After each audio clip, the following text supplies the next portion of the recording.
we recognize that we are in Mi'kmaqi, the ancestral and unceded territory of the Mi'kmaq people.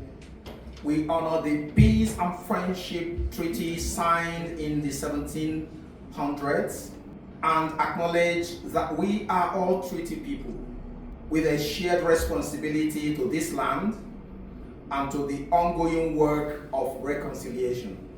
We also recognize that African Nova Scotians are a distinct people whose histories, legacies, and contributions have enriched this part of Mi'kmaqi, now known as Nova Scotia, for over 400 years. My name is Azuka Onwuka. They say that I'm the president of the Association of Nigerians in Nova Scotia, and I accept that. On behalf of our wonderful association, I'm pleased to welcome you to today's engagement session. We thank the Office of the Healthcare Practitioners Recruitment, OHPR, and the Province of Nova Scotia for being the backbone of this project. We are grateful to our distinguished partners and leaders who have joined us. Colin Campbell from the African Nova Scotian Affairs, Vernal Johnson from the Department of Health and Wellness, Justin O'Hearn and Michelle Patrick from the Department of Advanced Education, Mahogany Okefi and Shirley Hodder from Nova Scotia Health Authority, Aja Joshi from the College of Continuing Care Health. We are also honored to have with us two outstanding members of the Nigerian community who will be anchoring our fireside chat. Dr. Damilola Iduye, President and co-founder of the Nova Scotia Internationally Educated Nurses Network. Dr. Lani Ogunsoya, family physician practicing here in Halifax.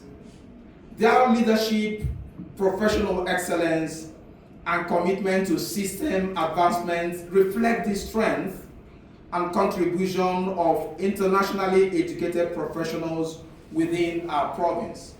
Your presence signals that this conversation matters not only to community but to system leaders across the province. The Association of Nigerians in Nova Scotia exists to support, empower, and advocate for Nigerians and people of Nigerian descent across Nova Scotia. Our work is rooted in community advancement, representation, and strategic partnerships that improve access, opportunities, and equity. Today's session reflects that mandate. Internationally educated healthcare professionals are not simply filling workforce gaps. They are valued members of our communities. They are raising families here, contributing to our economy, and strengthening our healthcare system. Their integration and long-term success is directly tied to the broader well-being of this province. Over the past months, we engaged internationally educated healthcare professionals through surveys and one-on-one conversations. The themes that emerged were consistent, lengthy and costly licensing processes.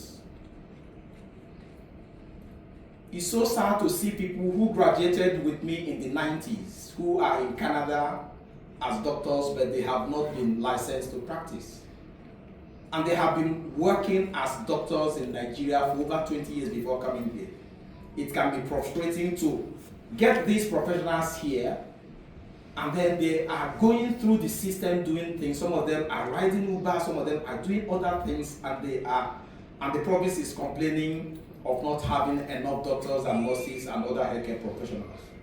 And then we're talking about delays in document verification and exam pathways. We are talking about employment barriers, including the Canadian experience requirement? What about the workplace integration challenges, mentorship gaps, and experiences of bias? And then retention risks, with many professionals considering leaving Nova Scotia due to system delays and limited advancement opportunities. These findings make it clear that recruitment alone is not enough. Integration and retention must be system priorities. What do we expect to hear today? Today's program is intentionally structured to move beyond presentation and towards dialogue. From approximately 11:15 to 12 noon, we will engage in an informed, facilitated system discussion grounded in lived expertise. This will be followed by breakout sessions from 12:15 to 1 p.m. organized by professional stream, physicians, nurses, allied health, and early stage or bridging professionals to generate practical short-term and long-term recommendations. The goal is clarity, collaboration, and actionable next steps. We chose African Nova Scotian Affairs to help anchor this session because this work sits at the heart of equity, community engagement, and systemic advancement. ANNS's mandate to strengthen connections between government and African Nova Scotian and African descent communities makes them a natural and trusted partner to guide this dialogue. ANNS, thank you. Their leadership ensures that today's conversation is not only heard, but carried forward. It is now my privilege to invite Colin Campbell to anchor this important discussion. Colin, thank you for your partnership and your leadership. Thank you, everyone. Let the discussion begin. Thank you and God bless you.